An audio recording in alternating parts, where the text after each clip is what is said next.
Bonjour, je m'appelle Alain, j'ai 71 ans, j'habite Paris, je suis séropositif depuis septembre 87 et en octobre 87 j'ai rencontré Bob, un ami avec qui je suis resté pendant 5 ans. Et par ailleurs, bon, comme travail, j'ai été d'abord animateur socioculturel, c'est-à-dire que je dirigeais des petites associations ou centres d'animation euh, à Paris.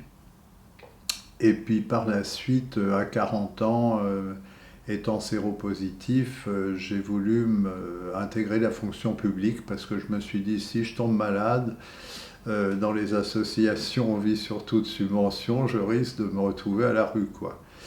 Et donc, j'ai commencé à passer les concours de la fonction publique et je suis rentré au musée du Louvre en 97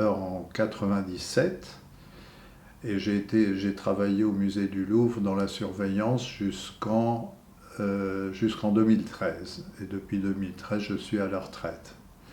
Voilà, j'habite à Paris dans un HLM depuis décembre 77. Donc, et nous avons vécu ensemble avec Bob dans cet appartement pendant plusieurs années. Voilà.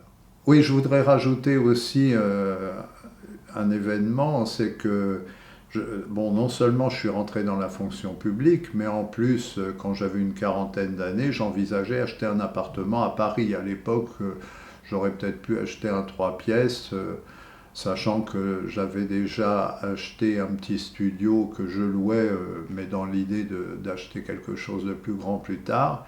Et en fait, bah, je me suis dit, je ne peux pas le faire parce que je vais pas me...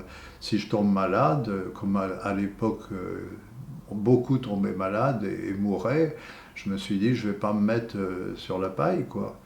Et donc, bah, j'ai renoncé et aujourd'hui, bah, je le déplore dans la mesure où autour de moi, mes copains, la plupart sont propriétaires de leur appartement et moi, bah, je n'ai jamais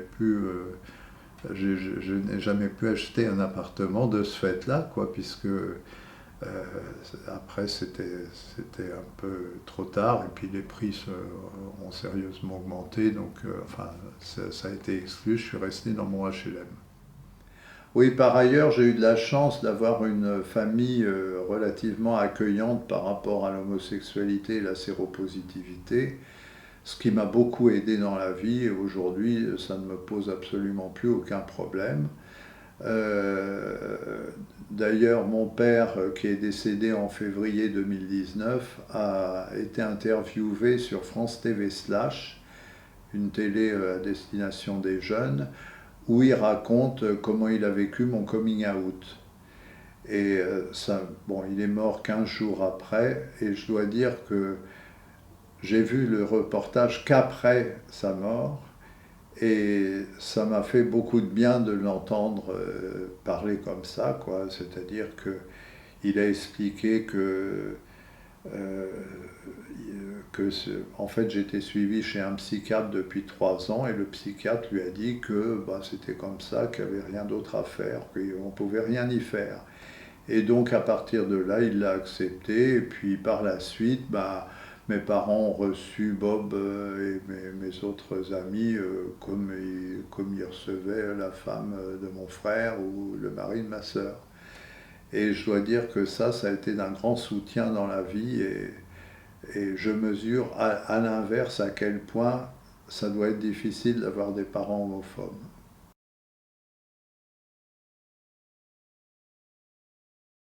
Bob est rentré à l'hôpital en mai 93. Il n'en est jamais sorti. Enfin, il en est sorti une fois. Je me souviens, on était allé au jardin des plantes avec mes parents et avec Bob. Mais il était dans un triste état déjà. Il a eu un lymphome, c'est-à-dire que son bras a énormément gonflé de manière complètement anormale. Et j'allais le voir régulièrement tous les jours pendant cette période-là. Alors je voulais raconter une petite anecdote qui m'est arrivée, qui m'a beaucoup touché, c'est que à peu près un an avant, j'avais dit à Bob, tiens, puisqu'on est tous les deux séropositifs, on pourrait peut-être prendre une assurance vie au bénéfice l'un de l'autre. Et quand on a rempli le dossier, je me suis dit, et j'ai dit à Bob, bon, on va pas mettre au bénéfice l'un de l'autre, parce que ça sent le sida, quoi. Enfin, à l'époque, les gens mouraient à tout va. Je me suis dit, ça va attirer l'attention de l'assurance. Et donc, on va pas mettre de bénéficiaires désignés, ce qui en fait revient aux héritiers. En fait, c'est exactement ce qui s'est passé, c'est-à-dire que quand Bob est mort, je ne me voyais pas, moi, sur son lit d'hôpital, lui dire, bon, Bob, on va changer la clause bénéficiaire. Enfin, pour moi, c'était impensable. Et donc, en fait, c'est ses parents, dont le père était très homophobe, qui ont hérité de cet argent, quoi. Alors mon père a essayé de parler à son père lors de l'enterrement, mais en fait il a rien voulu entendre. Enfin, il a même été menaçant par rapport à mon père. Enfin, et donc, oui, j'ai eu un peu les boules, quoi, que ce soit un homophobe qui hérite de cet argent. Au lieu que ce soit moi, ça m'aurait peut-être aidé à acheter un appartement, justement. Enfin bon, voilà, j'ai mis du temps à le digérer. Voilà.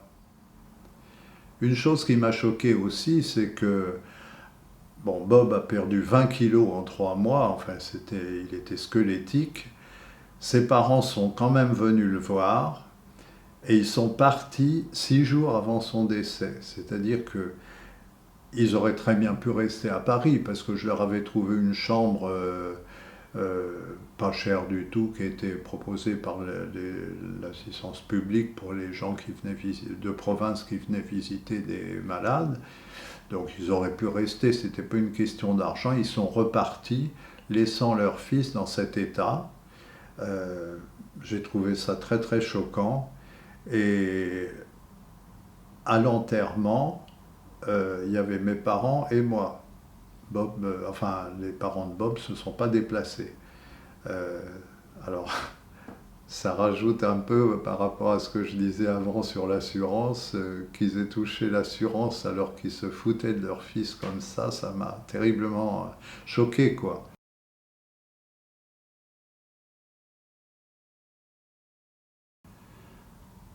Jusqu'à la retraite, j'avais pas fait de sport, j'aimais pas ça. Enfin, et puis en fait, comme j'ai beaucoup fumé pendant 30 ans, j'ai eu des problèmes cardiovasculaires, j'ai eu 2 pontages, et à partir de là, il a été nécessaire que je fasse du sport si je voulais marcher normalement. Et du coup, actuellement, je fais 4 séances de sport par semaine. Je fais un cours de gym avec Galipet, qui est une association LGBT. Je fais un cours de self-défense avec Résiste, qui est une autre association LGBT. Euh, je, je fais aussi un cours de gym avec les seniors de la ville de Paris. Ça me permet aussi de rencontrer d'autres gens. Et enfin, je viens de commencer un cours de danse type walking, c'est-à-dire disco, quoi. Ça revient à la mode, ce genre de choses. Et je trouve que la danse permet de s'épanouir, quoi, dans les mouvements. On ne fait pas toujours les mêmes mouvements comme on peut faire en boîte. C'est assez sympa. Et l'ambiance est sympa dans toutes ces associations. Donc voilà, j'apprécie beaucoup.